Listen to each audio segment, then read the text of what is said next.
जय श्री महाकाली स्टूडेंट्स। तो आज हम आ चुके हैं अपना नया टॉपिक लेकर, जिसका नाम है वैद्युत अपघटन के नियम। आपने वैद्युत रसायन चैप्टर पढ़ा था, उसका ये एक नया टॉपिक है और ये क्लास 12th के अंदर इंपॉर्टेंट टॉपिक में से एक है। ये नियम क्या होते हैं और इनको कैसे उपयोग किया जाता है, इनके क्या उपयोग हैं, हम पढ़ेंगे। फैराडे ने वैद्युत अपघटन के 2 नियम दिए थे। तो प्रथम नियम है हमारा फैराडे का प्रथम नियम। प्रथम नियम क्या होता है? किसी वैद्युत अपघटन के फलस्वरूप प्रत्येक इलेक्ट्रोड पर मुक्त होने वाले पदार्थ की मात्रा विलयन में से प्रवाहित होने वाली विद्युत धारा के समानुपाती होती है। मतलब कि किसी विलयन के अंदर, आपको बताया था वैद्युत अपघट्य क्या होते हैं, वो टूटते हैं ना। किसी विलयन के अंदर यानी किसी वैद्युत अपघट्य के वैद्युत अपघटन के फलस्वरूप हमने इलेक्ट्रोड डाला था, इलेक्ट्रोड पर एक पे पॉजिटिव एक पे नेगेटिव चार्ज आता था। तो इलेक्ट्रोड पर मुक्त हुए आयनों की संख्या, जो आयंस फ्री होते हैं, उनकी मात्रा किनके समानुपाती है? विलयन में प्रवाहित होने वाली विद्युत धारा। मतलब इनसे कोई सी तो विद्युत धारा यहाँ पे प्रवाहित होने लगती है, ठीक है। जो विद्युत धारा प्रवाहित होने लगती है उसके समानुपाती होती है। मतलब जो आयन निकलेंगे विद्युत धारा के समानुपाती होंगे। तो अगर हम इसे लिखना चाहें तो ये है हमारी पदार्थ की मात्रा। W इज प्रोपोर्शनल टू क्या हो जाएगा? Q। W है यहाँ पे हमारे मुक्त होने वाले इलेक्ट्रोडों पर मुक्त होने वाले पदार्थ की मात्रा, ठीक है। और Q बराबर क्या है हमारे? Q बराबर है हमारी विद्युत धारा। अगर हम इसे समानुपाती का चिन्ह हटाते हैं, जब आप समानुपाती का चिन्ह हटाते हो तो यहां पर क्या होता है? कोई स्थिरांक आ जाता है। तो ऐसे लिख सकते हैं इसको, W बराबर जेड क्यू। W बराबर जेड क्यू, क्योंकि हम जानते हैं Q बराबर क्या होता है? Q हमारा जो आवेश होता है विद्युत धारा, तो उसके आवेश Q बराबर क्या होता है? IT। Q बराबर होता है IT। तो Q की जगह हम क्या लिख सकते हैं? W बराबर जेड आई टी। हम क्या लिख सकते हैं? W बराबर जेड आई टी। ये हमारा हो गया फैराडे का प्रथम नियम। अब आपको बता दें, आपको जब भी पढ़ाई करनी है कॉपी पेन लेके रखना है और साथ साथ लिखते चलना है। आपको ये कभी नहीं करना कि लेक्चर देख लिया हमें समझ में आ गया। आपको साथ साथ नोट्स ही बना के रखने हैं, क्योंकि आप एग्जाम टाइम पे रिवीजन कर सकते हो। तो ये आपका हो गया W बराबर जेड आई टी। अब यहाँ पे W क्या है? तो W है हमारा इलेक्ट्रोड पर मुक्त होने वाले पदार्थ की मात्रा, वो लिखा हुआ है ना, तो इसे लिख सकते हैं इलेक्ट्रोड पर मुक्त होने वाले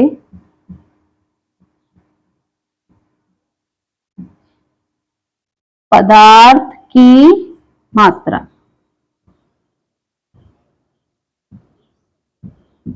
ठीक है। अब देखो Q बराबर क्या है? Q को तो हमने IT में चेंज कर दिया, तो I बराबर होती है विद्युत धारा, ठीक है। I हमारा किसके लिए कहता है?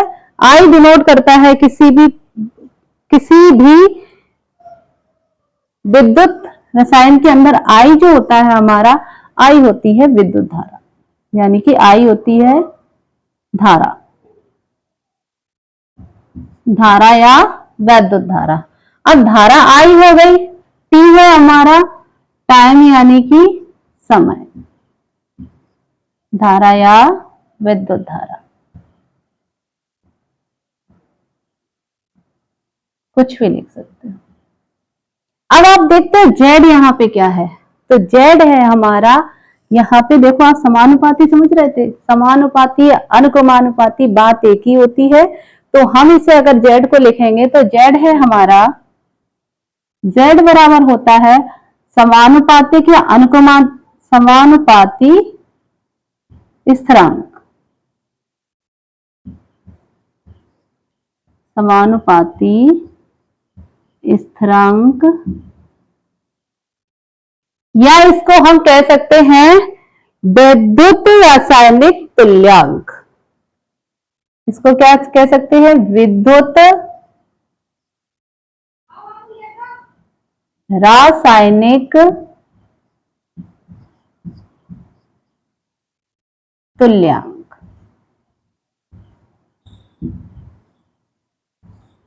ये आप कह सकते हो विद्युत रासायनिक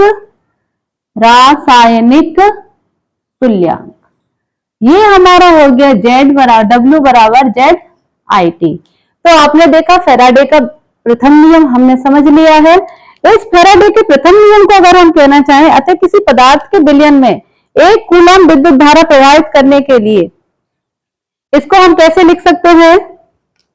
अतः किसी पदार्थ के विलयन में इसे आप नोट कर लो, फिर बता।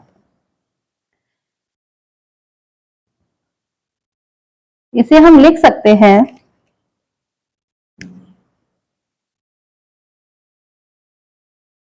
अतः किसी पदार्थ के विलयन में 1 कूलम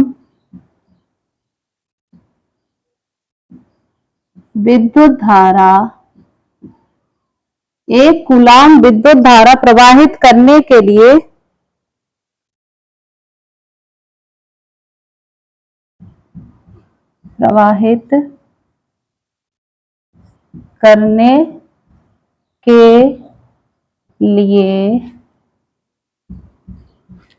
मुक्त हुए, क्या मुक्त हुए? मुक्त हुए पदार्थ के इलेक्ट्रॉनों की संख्या। तो हम क्या लिख सकते हैं? मुक्त हुए पदार्थ की मात्रा। मुक्त हुए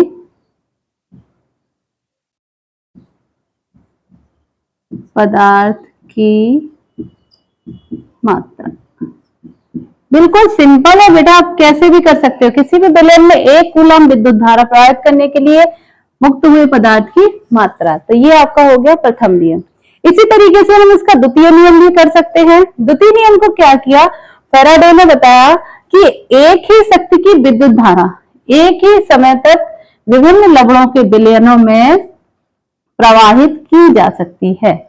मतलब ये है कि एक ही शक्ति की विद्युत धारा एक ही समय में, देखो ये एक समय में एक ही शक्ति की विद्युत धारा एक ही समय में विभिन्न लवणों में, ये विभिन्न लवण ले लिए हमने, 2 ले लिए, चलो विभिन्न लवणों के विलयनों में, विभिन्न लवणों के विलयन, इसमें इलेक्ट्रोड डाल दिए हमने, लवणों के विलयनों में प्रवाहित की जाती है। तो विभिन्न इलेक्ट्रोडों पर मुक्त होने वाले पदार्थों की मात्राएं, वही बात कह रहे हैं कि इन इलेक्ट्रोडों का क्या हो रहा है? मुक्त हो रहे पदार्थ की मात्रा। इलेक्ट्रोड यही तो होते हैं, आपको बताया। तो एक पॉजिटिव होगा, एक निगेटिव होगा, एक पॉजिटिव होगा, एक निगेटिव होगा, यही तो होता है। ये जो विलयन होता है वैद्युत अपघट्य होता है। पदार्थ की मात्राएं अपने अपने तुल्यांकी भारों के अनुपात में होती हैं। तो इनके जो भी तुल्यांकी भार होंगे उनके अनुपात में होंगे। मतलब क्या है कि इनका तुल्यांकी भार एक दूसरे के अपॉन में आ जाएगा। तो हम अगर इसको लिखना चाहे तो इस तरीके से लिख सकते हैं, इलेक्ट्रोड पर मुक्त ए धातु का द्रव्यमान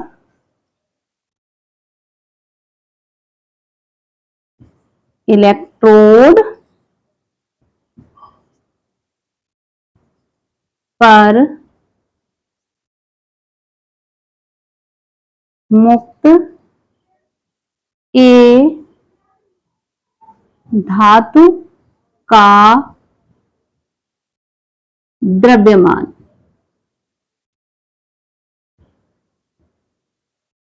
हमने क्या किया था? विभिन्न लिए थे, भिन्न भिन्न। आपको क्या बताया था, भिन्न भिन्न वैद्युत अपघट्योमर, यही बात तो कही थी। तो हमने यहाँ पे दो ले लिए, एक है हमारा ए और दूसरा है बी। ये विलियन कौन सा है, ये है हमारा ए, और ये प्लस माइनस, और ये हमारा विलियन क्या है, इसको ले लिया हमने बी। तो ए और बी के लिए दो दिए गए हैं, तो दोनों के लिए क्या होगा, एक दूसरे के अनुपात में करेंगे।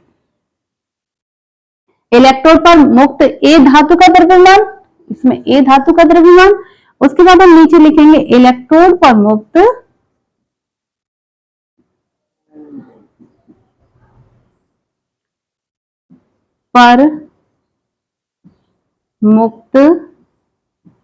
बी धातु का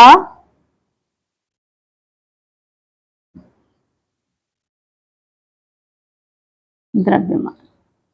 अब आप इतना समझ लो, हमने कितने लिए, दो बीकर लिया, यानी कि दो विद्युत अपघट्य, एक से अधिक भिन्न भिन्न की बात कर रहा है, तो हमने दो ले लिए। ठीक है, अब हम इसके लिए क्या करेंगे, ए पर मुक्त ए धातु का द्रव्यमान, ठीक है, उसके बाद इलेक्ट्रोड पर मुक्त बी धातु का द्रव्यमान बराबर होगा आपके ए के तुल्यांकी भार तथा बी के तुल्यांकी भार के। यानी कि हम लिख सकते हैं यहाँ पे ए का तुल्यांकी भार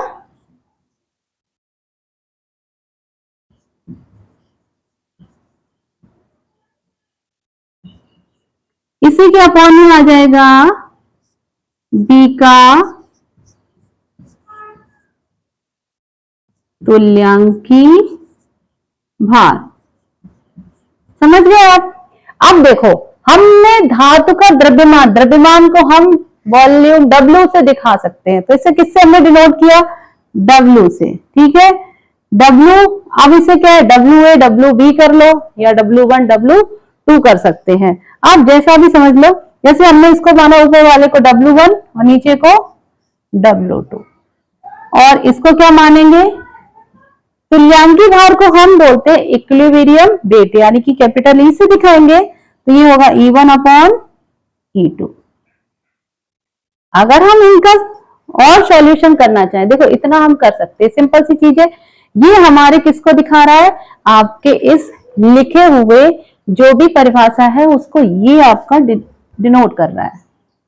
आपके दिमाग में बस समझ में आना चाहिए कि इसमें क्या चीज कह रहा है, रटना नहीं है, बस इसको समझना है क्या कह रहा है, यहाँ पे हमें क्या दिखाना है, बस आपको समझ में आ चुका है, बस यही चाहिए। तो यहाँ पे लिखा है एक ही शक्ति की विद्युत धारा एक ही समय तक विभिन्न लवणों के विलयनों में प्रवाहित की जाती है। ठीक है, हमने इलेक्ट्रोडों पर मुक्त हो जाएंगे। जब हमने विद्युत धारा प्रवाहित की एक ही समय पर, तो क्या हुआ, हमने जैसे दो विलयन लिए, ए लिया और बी लिया, तो ए पर मुक्त होना, ए पर मुक्त ए धातु का द्रव्यमान होगा, और बी पर मुक्त क्या होगा, बी धातु का द्रव्यमान।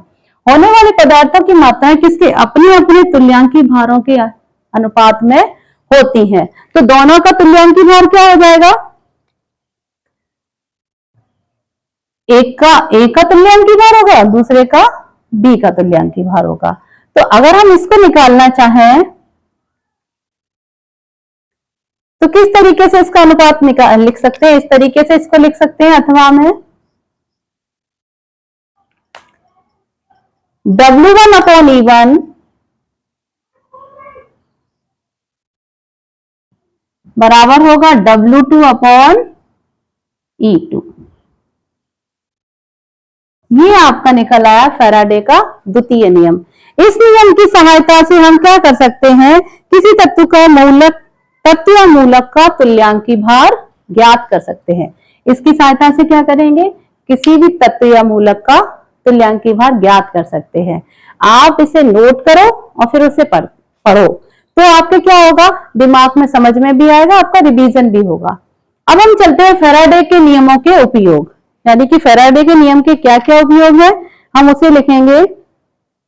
पहला तो है तुल्यांकी भार ज्ञात करने में, उसके बाद है विद्युत तुल्यांक की गणना करने में। हमें पता है तुल्यांकी भार ज्ञात करना, हमने आपको सिखा दिया है क्या होता है तुल्यांकी भार निकालना, किस तरीके से निकालते हैं। अब फैराडे के जो नियम है उनमें हमें इन जो वैद्युत अपघट्य के विलयन होते हैं, इन विलयनों के अंदर किस तरीके से विद्युत धारा और तुल्यांक के बीच में संबंध, इन सब चीजों को ज्ञात करते हैं, तो उनके लिए ये नियम है। तो अब आते हैं फैराडे के नियम के उपयोग।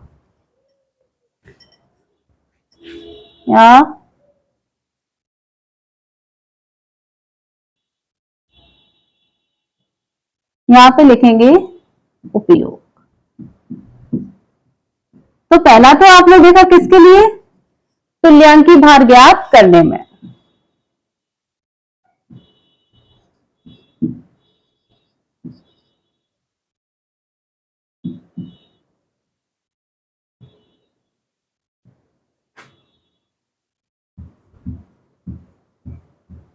ये हो गया आपका तुल्यांकी भार ज्ञात करने में। अभी आपने द्वितीय नियम में देखा था तुल्यांकी भार ज्ञात कर रहे थे, उसी तरह से दूसरा है हमारा विद्युत रासायनिक तुल्यांक की गणना करने में।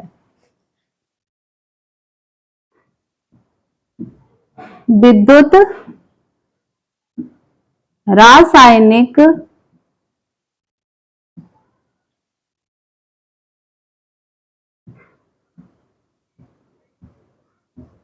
तुल्यांक की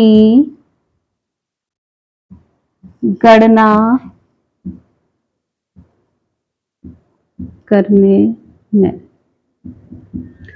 उसके बाद कुछ वैद्युत अपघट्य के भी उपयोग है, तो इनसे क्या होता है, वैद्युत अपघटन के उपयोग इसी तरह से आते हैं। अब आएंगे वैद्युत अपघटन के उपयोग क्या क्या है।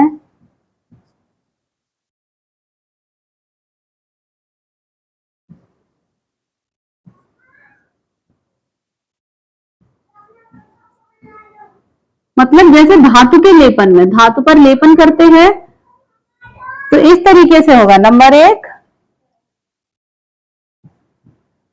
धातु के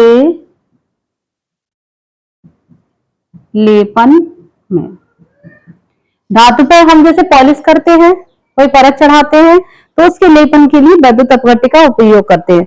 धातु के निष्कर्षण में,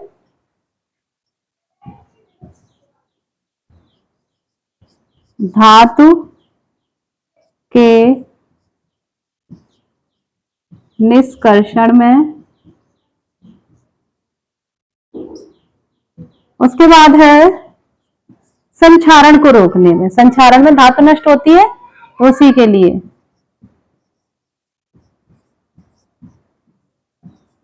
को रोकने में। इसी तरह से आता है धातु के शुद्धिकरण में, तो आप इसका प्रयोग कर सकते हैं। चौथा अगर हम करना चाहें धातु के शुद्धिकरण में,